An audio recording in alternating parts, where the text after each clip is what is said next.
Assalamualaikum warahmatullahi wabarakatuh. Selamat pagi, selamat siang, dan selamat malam. Apa kabar para insan Merdeka Belajar? Berjumpa kembali dengan saya Kang Irfan di dalam Ngawangkong.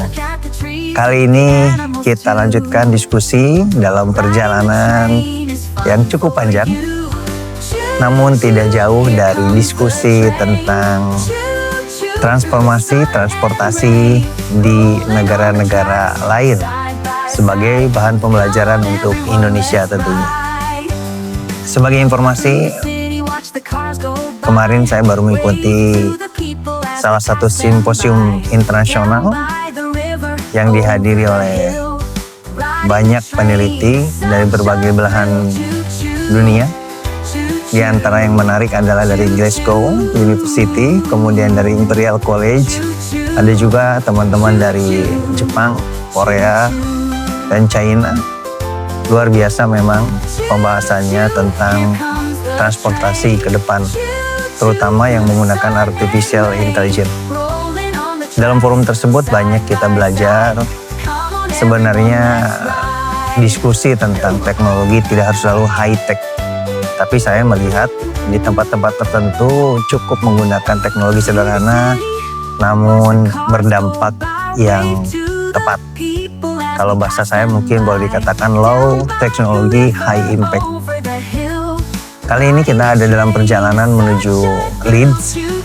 Kebetulan saya diminta untuk berdiskusi dengan beberapa kawan di sana di Leeds University. Ya, tidak jauh lah diskusinya tentang transportasi juga.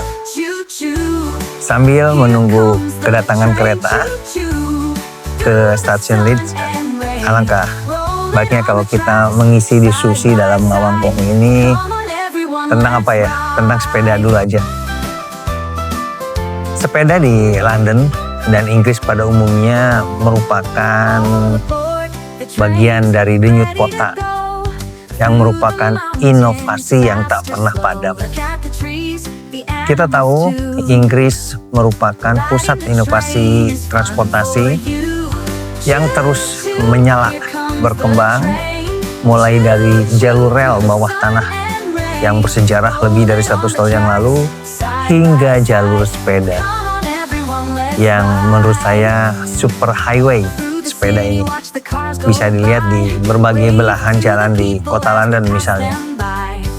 Di kota ini budaya bersepeda bukan hanya tren.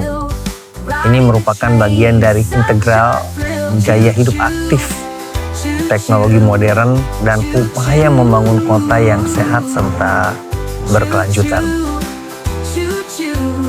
Kalau kita lihat, Inggris ini merupakan kota atau negara yang penuh dengan sejarah.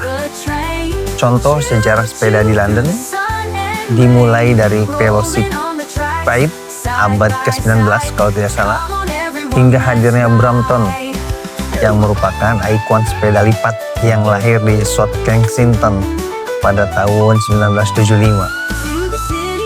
Transformasi terjadi ketika pemerintah meluncurkan program Bike Share yang kita sebut dengan sepeda Boris, yang kini menjadi simbol mobilitas urban, yang menyediakan ribuan sepeda untuk masyarakat dan pendukung perjalanan aktif di 44 km persegi pusat kota London. Tentu saja kebijakan ini mendorong teknologi sepeda dan teknologi infrastruktur dikembangkan terus. London terus berinovasi. Jalur sepeda yang dulu sempit kini diperluas menjadi cycle superhighway dan quiet ways. Kurang lebih 86 mil jaringan sepeda baru telah dibangun dengan segregasi fisik demi keselamatan pesepeda. Seperti saya yang sebutkan sebelumnya, Transport for London atau TfL telah bekerjasama dengan startup teknologi. Mereka bersama-sama mengembangkan sensor dan aplikasi artificial intelligence untuk memantau pola perjalanan, menganalisis interaksi pesepeda, juga merancang rute yang lebih efisien. Targetnya nanti 80% perjalanan di London dilakukan dengan berjalan kaki, bersepeda, atau public transport. Nah, ini target ini ingin mereka capai di tahun 2041. Langkah konkret tersebut adalah bentuk nyata untuk mencapai kota yang hijau dan ramah lingkungan. Hal ini tentu saja berkorelasi positif dengan budaya hidup aktif serta memiliki dampak yang jelas terhadap kesehatan. Karena kita tahu pada saat mereka belajar, budaya bersepeda di London identik dengan hidup aktif. Berbagai studi menunjukkan bahwa cycling dan walking telah menyumbang porsi yang signifikan terhadap aktivitas fisik masyarakat. Contoh kecil adalah warga London melakukan jalan kaki 26,5% dari semua perjalanan. Sepeda bukan hanya moda transportasi rendah karbon, tetapi juga solusi untuk menekan emisi karbon dioksida, menyehatkan tubuh, dan memperkuat ekonomi lokal di kawasan jalur sepeda. Active travel telah terbukti memberikan manfaat berlipat, menurunkan polusi udara, mengurangi kemacetan, meningkatkan kesehatan masyarakat, dan bahkan menaikkan nilai properti dekat jalur sepeda. Ini yang nggak pernah kita bayangkan. Di London dan kota-kota lain di Inggris, properti yang berada di dekat jalur sepeda harganya meningkat luar biasa. Tentu saja para insan mereka belajar. Kebijakan-kebijakan tersebut bukan tanpa tantangan. Namun tentunya tantangan harus menghasilkan solusi. Jadi kalau kita bicara tentang solusi perencanaan urban, ini menjadi diskusi yang cukup menarik. Tantangan paling besar adalah distribusi infrastruktur sepeda yang belum merata, isu keselamatan, dan tentu saja resistensi dari pengendara mobil. Kebijakan-kebijakan kita harus ambil, dan itu sudah dilakukan oleh otoritas pemerintahan di kota-kota di Inggris agar mobilitas di pusat kota tetap bisa menjadi strategi multifungsi yang pada akhirnya adalah mengurangi kemacetan, mendorong pesepeda, dan menyeimbangkan kebutuhan semua moda transportasi. Tentu saja kolaborasi antara insinyur sipil, perencana kota, dan komunitas pesepeda sangat penting agar setiap kebijakan benar-benar inklusif dan berdampak optimal. Beranjak lebih ke depan, kita bisa diskusi tentang smart cycling, artificial intelligence, dan juga masa depan mobilitas. Kita tahu era digital merambah dunia sepeda. London kini memanfaatkan artificial intelligence untuk menghitung traffic sepeda secara real time, memprediksi demand rute baru, dan menyesuaikan lampu lalu lintas otomatis. Teknologi bike sharing telah memakai sistem elektronik dan pembayaran cashless. Sepeda listrik makin populer seiring pengembangan stasiun pengisian dan integrasi transportasi multimoda. Berbagai penelitian urban mobility dan predictive analytics sangat relevan dengan keilmuan teknik sipil dan pengembangan sistem transportasi cerdas yang Anda tekuni.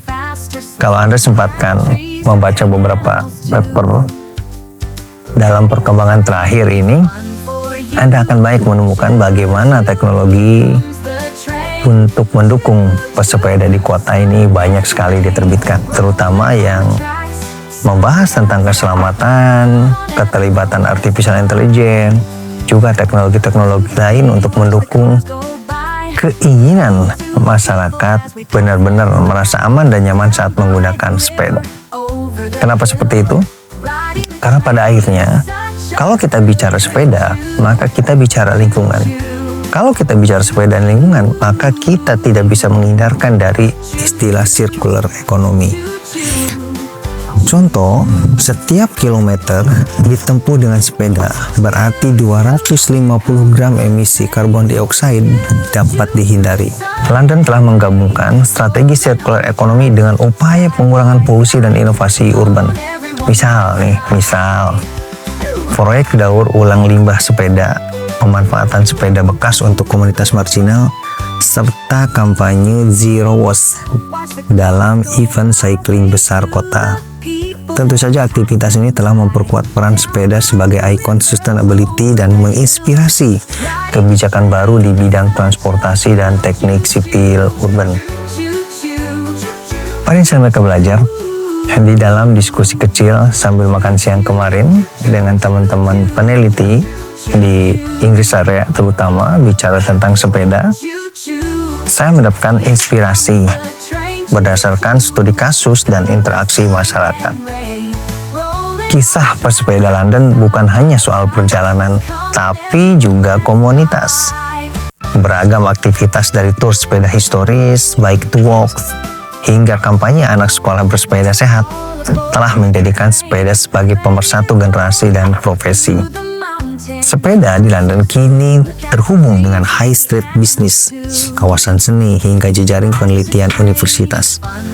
Ini menunjukkan wujud sinergi antara teknologi, kesehatan, ekonomi, dan budaya kota. Itu yang saya kemarin tangkap dari diskusi-diskusi ringan dengan beberapa peneliti di sini. Kalau boleh, kemudian kita coba tarik sintesis dari diskusi kita di pagi ini. Pada insan mereka belajar, bersepeda di London adalah jalan menuju masa depan. Tentunya bukan hanya di London, di Jakarta, Bandung, Surabaya, dan kota-kota lain di Indonesia bisa kita terapkan. Kenapa saya berani mengatakan jalan menuju masa depan? Karena dengan bersepeda kita menuju masa depan yang sehat, cerdas, hijau, dan penuh inovasi. Bagaimana peran kita sebagai peneliti, insinyur, atau mungkin sebagai masyarakat untuk terus memperkuat budaya aktif, mengembangkan teknologi sepeda, dan membangun transportasi yang adil? Saya rasa kita bisa berdiskusi lebih lanjut. Yang pasti, jangan lupa subscribe agar kita bisa diskusi lebih jauh tentang bagaimana gaya hidup aktif yang sebenarnya saat ini terus mulai berkembang dapat menjadi sebuah solusi di dalam perkembangan teknologi transportasi. Saya selalu berharap berbagai pendekatan teknologi transportasi bisa dilihat dari sisi manapun. Terlebih kalau bisa dihubungkan dengan perkembangan teknologi transportasi. Salah satunya adalah seperti tadi saya ceritakan, tidak sedikit pembangunan jalur sepeda super highway di sini. Kemudian pengaturan rute, pengaturan lampu lalu lintas untuk sepeda, peningkatan keselamatan kenyamanan, terus menggunakan big data, data mining, dan pendekatan-pendekatan artificial intelligence lainnya. Ini sangat menarik. Para insan mereka belajar, semoga bermanfaat diskusi kita. Untuk siapa? Untuk Indonesia. Assalamualaikum warahmatullahi wabarakatuh.